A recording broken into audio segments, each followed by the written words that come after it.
single day. I'm gonna make. Hello दोस्तों, मेरा नाम है विशेष गोयल और आप देख रहे हैं मेरा चैनल विकी वर्ल्ड। तो आपका बहुत बहुत स्वागत है। तो दोस्तों, चैप्टर 1 तो पूरा हो गया था यार। आपने वीडियोस देखी है ना? अगर नहीं देखी तो देख लो, और अगर देख लिया तो मुझे बताओ यार कैसी लगी, समझ में आ रहा है ना सब कुछ। तो आज मैं बात करने वाला हूँ आपसे चैप्टर 2 के बारे में। वो है nature and functions of management. ठीक है, तो बिजनेस ऑर्गेनाइजेशन एंड मैनेजमेंट का सेकेंड चैप्टर है ये। सो अब यह यहाँ पे क्या है, इसमें भी वही चीज़ है। टोटल 3 वीडियोज आएंगी, आपको सारी चीज़ें मैं क्लियर करने वाला हूँ। तो आज की इस वीडियो में हम 2 टॉपिक्स कवर करने वाले हैं। सबसे पहले मैं आपसे बात करूँगा कंसेप्ट ऑफ मैनेजमेंट की, उसके बाद नेचर एंड कैरेक्टरिस्टिक्स की। तो सबसे पहले कंसेप्ट की बात कर लेते हैं।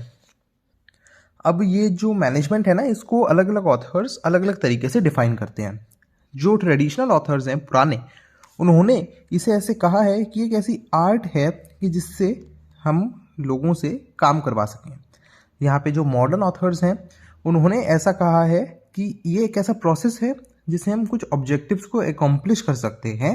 कैसे? जो ह्यूमन और बाकी रिसोर्सेज हैं उनको यूटिलाइज करके। हम इन व्यू पॉइंट्स को हम नीचे डिस्कस करते हैं। सबसे पहले बात करते हैं ट्रेडिशनल डेफिनेशन की, art of getting things done. अब ट्रेडिशनली ना, मैनेजमेंट जो है उसे एक ऐसा आर्ट माना जाता है कि जिससे दूसरों से काम करवाया जा सके। ये मैनेजमेंट की सिंपलेस्ट डेफिनेशन है। एक ऐसा इंसान जो दूसरों के एफर्ट्स को डायरेक्ट करे, उसे मैनेजर कहते हैं। और एक मैनेजर जो है ना, वो ऑर्गेनाइजेशन के गोल्स को पूरा करता है through and with the help of operative employees.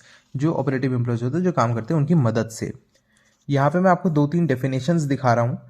तो यह एक है CS जॉर्ज और एक मैरी पार्कर की तरफ से, तो उनको देख लेना यार। लेकिन आजकल के टाइम पे ना, ये जो ट्रेडिशनल व्यू पॉइंट्स हैं, इनको इनअप्रोप्रिएट माना जाता है।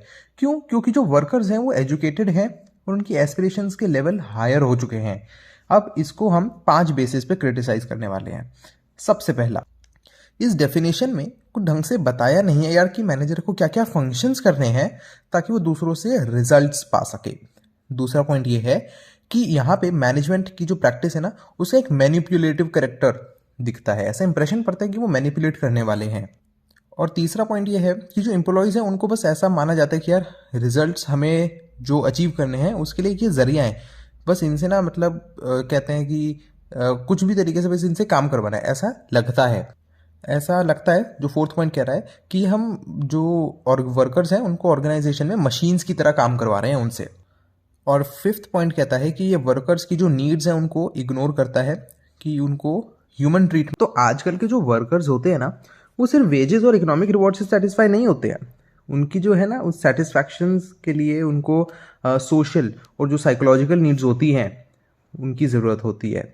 तो इसीलिए मैनेजमेंट जो है वो बस लोगों से काम करवाना ही नहीं होता है, उसे बहुत ज़्यादा बढ़ चढ़ कर होता है। इसको आप ऐसी टेक्निक्स की तरह देख सकते हैं जो दूसरे लोगों से काम भी करवा लेते हैं, उनकी नीड्स को सेटिस्फाई करते हुए, और उनको अपॉर्चुनिटी भी देते हैं कि वो ग्रो करे और एडवांस कर सके। तो दोस्तों, अब बढ़ते हैं अगले टॉपिक की तरफ, यानी अगले सब टॉपिक की तरफ। वो है मॉडर्न डेफिनेशन ऑफ मैनेजमेंट। देखो, हर ऑर्गेनाइजेशन ना कुछ ह्यूमन, फाइनेंशियल, फिजिकल और इंफॉर्मेशन रिसोर्सेज का यूज़ करती है ताकि अपने गोल्स अचीव कर सके। ह्यूमन रिसोर्सेज में क्या क्या आते हैं? मैनेजर्स होते हैं, वर्कर्स होते हैं। फाइनेंशियल रिसोर्सेज में क्या आते हैं? जो कैपिटल, जो पैसा लगाया जा रहा है ऑर्गेनाइजेशन की तरफ से ताकि उसके ऑपरेशंस को फाइनेंस किया जा सके। फिर थर्ड मैंने बोला था फिजिकल। तो फिजिकल रिसोर्सेज में क्या क्या आता है? Raw material, office, production facilities, equipments वगैरह वगैरह। और लास्ट है इंफॉर्मेशन रिसोर्सेज। ये मतलब ऐसा कोई डेटा होता है जिसको यूज़ किया जा सके ताकि इफेक्टिवली डिसीजन लिया जा सके। तो ये जो रिसोर्सेज है ना, ये मैनेजमेंट यूटिलाइज करती है ताकि अपने ऑर्गेनाइजेशनल गोल्स को पूरा किया जा सके। Management is the process of effective utilization of human and material resources to achieve enterprise objectives। मतलब मैनेजमेंट एक ऐसा प्रोसेस है जहाँ पे ह्यूमन मटेरियल रिसोर्सेज का इफेक्टिव यूटिलाइजेशन किया जाता है ताकि हमारे जो ऑब्जेक्टिव्स हैं उनको पूरा किया जा सके। अब जो ह्यूमन रिसोर्सेज है, जैसा मैंने आपको बताया था, उसमें पीपल होते हैं। पीपल मतलब जो मैनेजमेंट है और एम्प्लॉयज़ है। अब ये लोग काम करते हैं किसके साथ? ऑर्गेनाइजेशन के साथ, और साथ ही साथ मटेरियल रिसोर्सेज के साथ। मटेरियल रिसोर्सेज में आपके आ जाते हैं कैपिटल, टेक्नोलॉजी, मशीन्स, मटेरियल्स वगैरह वगैरह। ठीक है, तो इनके साथ इनको काम करना होता है। ये जो रिसोर्सेज हैं ना, ये मैनेजमेंट यूटिलाइज करती है किस तरीके से? प्लानिंग, ऑर्गेनाइजिंग, लीडिंग, कंट्रोलिंग और कोऑर्डिनेशन से, ताकि जो ऑर्गेनाइजेशन ऑब्जेक्टिव्स है वो अकम्प्लिश किए जा सके। जो ऑब्जेक्टिव्स हैं उसमें क्या क्या हो सकता है यार, कि रीजनेबल प्रॉफिट मिले यार, ग्रोथ मिले, पब्लिक में अच्छी इमेज बने, कस्टमर्स की नीड्स सेटिस्फाई हो सके और सोशल रिस्पॉन्सिबिलिटीज फुलफिल हो सके। तो ठीक है, तो मैनेजमेंट में आपका POSDC जो होता है, planning, organising, staffing, directing, controlling, ये सब किया जाता है ताकि ऑब्जेक्टिव्स पूरे हो सके, एफिशिएंट, इफेक्टिव हो सके या वगैरह वगैरह, ये सारी चीज़ें वही जो मैंने अभी तक बताई थी आपको। अब जो मैनेजमेंट की डेफिनेशन है उसमें 5 एलिमेंट्स आ रहे हैं यार, planning, organising, staffing, directing, controlling. अब सामने आप इमेज में देख सकते हो जो ऑर्गेनाइजेशनल रिसोर्सेज है, यानी मैन एंड वुमेन, जिसको हम ह्यूमन रिसोर्स कहते हैं, फिर मटेरियल्स है, टेक्नोलॉजी जिसमें मशीन्स एंड मेथड्स आते हैं, मनी, कैपिटल जिसको यूटिलाइज कर रही है मैनेजमेंट गुड्स एंड सर्विसेज बनाने के लिए जो सोसाइटी मांगती है। इस प्रोसेस पे जो मैनेजर है ना वो POSDC के फंक्शन परफॉर्म करता है, यानी POSDC। अब जो मैनेजमेंट है उसको एक प्रोसेस इसलिए कहा जाता है क्योंकि इसमें इंटर रिलेटेड फंक्शंस होते हैं जिससे ऑब्जेक्टिव्स पूरे होते हैं। अब मैनेजमेंट के प्रोसेस में क्या है, वही यार POSDC। अब मैनेजर जब लास्ट स्टेप पे पहुंचता है यानी कंट्रोलिंग पे, तो इसका मतलब ये नहीं है कि उसकी जॉब वहाँ पे खत्म हो गई, वो दोबारा से प्लानिंग पे शुरू करेगा अपने पास्ट एक्सपीरियंस के बेसिस पे, लर्निंग्स के बेसिस पे, और ये प्रोजेक्ट करेगा कि यार फ्यूचर में क्या होने वाला है, मतलब जितना वो कर पा रहा है अपने पास्ट एक्सपीरियंस के हिसाब से।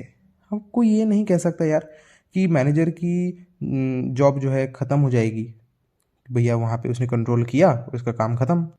कोई ये नहीं कहेगा कि जब प्लानिंग पूरी हो जाएगी ना उसके बाद ही ऑर्गेनाइजिंग शुरू होगी। ये सारे फंक्शंस जो है ना एक साथ एक के पीछे एक चलते रहते हैं, ये एक दूसरे के अंदर घुसे हुए होते हैं, तो इसीलिए मैनेजमेंट को नेवर एंडिंग प्रोसेस कहा जाता है। तो यहाँ पे हमारा पहला टॉपिक खत्म होता है। अब दूसरे टॉपिक की तरफ बढ़ते हैं। यहाँ पे हम बात करेंगे नेचर और कैरेक्टरिस्टिक्स के बारे में मैनेजमेंट के। अब मैनेजमेंट का नेचर अगर आपको समझना है तो आपको पता होना चाहिए कि मैनेजमेंट के फीचर्स क्या है, यानी कैरेक्टरिस्टिक्स क्या है। तो यहीं पे अब आपको यहाँ पे दिए हुए हैं काफ़ी सारे कैरेक्टरिस्टिक्स, 9 हैं, तो वही सबके बारे में मैं आपको बताने वाला हूँ। सबके बारे में तकरीबन यार 3, 4, 5 लाइनें दी हुई है। तो आइए शुरू करते हैं। तो इसमें सबसे पहला जो कैरेक्टरिस्टिक है वो है मैनेजमेंट इज गोल ओरिएंटेड। देखो हर मैनेजमेंट का ना एक ये पर्पज़ रहता है कि अपने ऑर्गेनाइजेशन के गोल्स को पूरा किया जा सके, अचीव किया जा सके। एग्जाम्पल लेते हैं कि मैनेजमेंट जो है बिजनेस का, उसका एम हो सकता है कि कस्टमर सेटिस्फाई होए, या फिर प्रॉफिट्स कमाए जा सके, या फिर गुडविल कमाई जाए, इमेज कमाई जाए बिजनेस की अच्छी सी।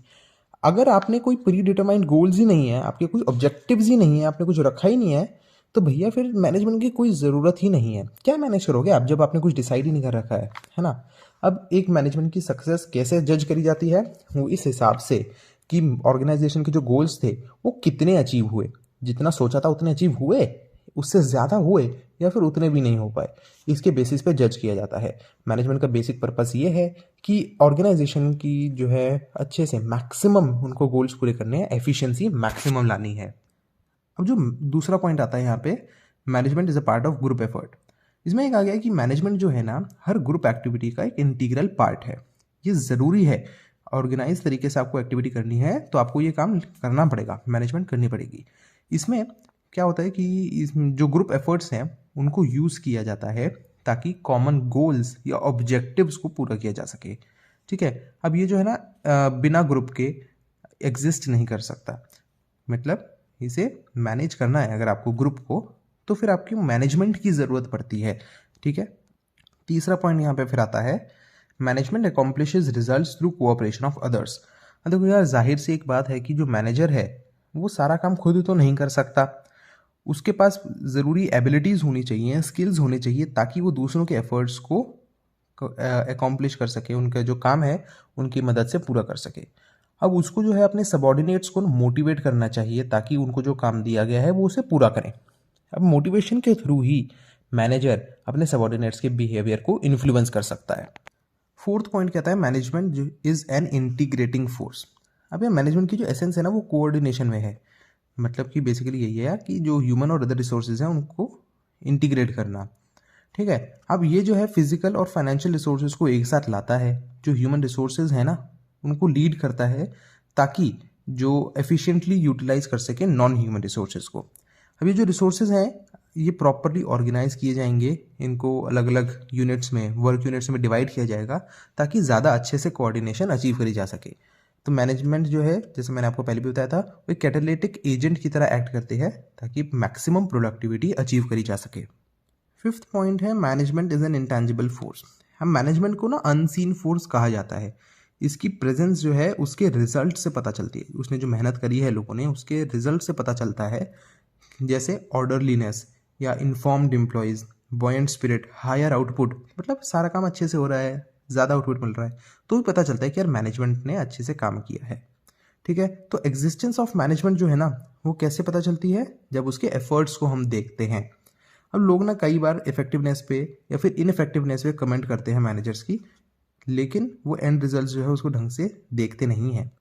एंड रिजल्ट देखोगे तभी पता चलेगा, जब काम चल रहा है तब आप ढंग से नहीं बता पाओगे। सिक्स्थ पॉइंट यहाँ पे आता है management balances effectiveness and efficiency. अब जो साउंड मैनेजमेंट है उसकी यार यही रहेगा ना कि सारी ऑर्गेनाइजेशनल एक्टिविटीज़ इफेक्टिवली और एफिशिएंटली पूरी हो सकें। अब एक ऑर्गेनाइजेशन को इफेक्टिव तब कहा जाएगा जब वो अपने ऑब्जेक्टिव्स को पूरा करेगी, ठीक है, और उसे एफिशिएंट तब कहा जाएगा जब वो अपने ऑब्जेक्टिव्स पूरा करने में सबसे कम रिसोर्सेज यूज़ करेगी, या फिर हम कह सकते हैं कि ऑप्टिमम तरीके से यूज़ करेंगे। तो जैसा कि आपने ये पढ़ा भी होगा यार 12th में कि कम से कम पैसों में सामान तैयार करना, तो यहाँ पे इसको एफिशिएंट कहा जाता है। मेरे को लगता नहीं है इसका एग्जांपल देने की ज़रूरत है, बट जैसे आपको मैं शॉर्ट में बता देता हूँ कि दो मैनेजर्स हैं, उनको बोला गया कि भैया आपको रेफ्रिजरेटर्स बनाने हैं, इतने रेफ्रिजरेटर बनाने हैं, मान लो 2000 बनाने हैं। दोनों ने वो काम पूरा कर लिया तो दोनों इफेक्टिव कहलाएंगे, लेकिन एक ने काम जो किया वो 9000 पर सेट किया और दूसरे ने 9800 रुपीज़ पर सेट किया। तो जिसने 9000 में किया यानी कम पैसों में किया है उसको एफिशिएंट भी बोला जाएगा।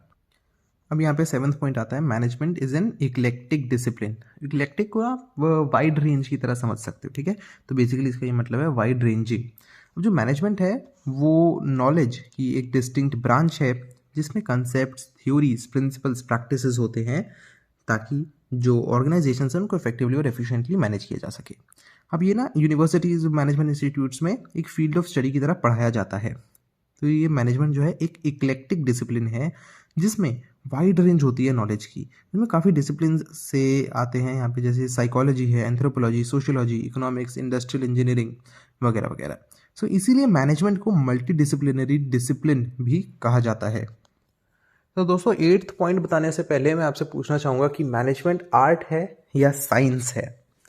यार 12th में सबको पढ़ाया गया है management as art, management as science, management as profession.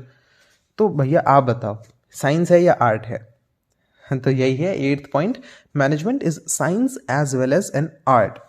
Management की ना एक ऑर्गेनाइजेशन बॉडी जो होती है उसमें काफ़ी सारे कंसेप्ट्स होते हैं, प्रिंसिपल्स हैं, टेक्निक्स हैं जिनकी एप्लीकेशन बहुत ज़्यादा होती है, तो इसलिए इसको साइंस की तरह माना जाता है।